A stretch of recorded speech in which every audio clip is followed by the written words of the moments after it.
চক্ষুদানের সিদ্ধান্ত নিয়েছেন বলিউড অভিনেতা ঋত্বিক রোশন। এই সিদ্ধান্ত অভিনেতা বহু আগেই নিয়েছিলেন। এবার সেরেছেন আনুষ্ঠানিকতা।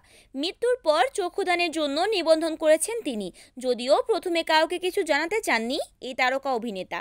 পরে চক্ষুদানের জন্য অন্যকে উৎসাহিত করতে এই খবর সামনে এনেছেন তিনি।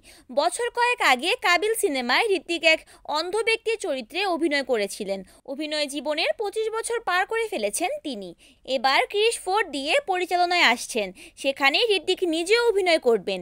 তার ভাষ্য, ক্রিস ফোরের মাধ্যমে এমন কিছু হতে চলেছে যা আগে বলিউডে হয়নি। আশা করি সিনেমাটি দর্শকদের ভালো কিছু অভিজ্ঞতার যোগান দেবে। পর্দায় অভিনেতা হিসেবে আসার আগে ঋত্বিক তার বাবার খুদগার্জ, কিং আঙ্কল, করণ অর্জুন এবং কয়লা সিনেমার সহকারী পরিচালক হিসেবে কাজ করেছেন। 2026 সালের শুরুতে ক্রিস ফোরের শুটিং শুরু হবে, তবে সিনেমাটি কবে মুক্তি পাবে সে বিষয়ে এখনও জানা যায়নি। এছাড়া চলতি বছরে মুক্তি পেতে চলেছে ঋত্বিকের War 2। Aranya Akhtar, NAN TV।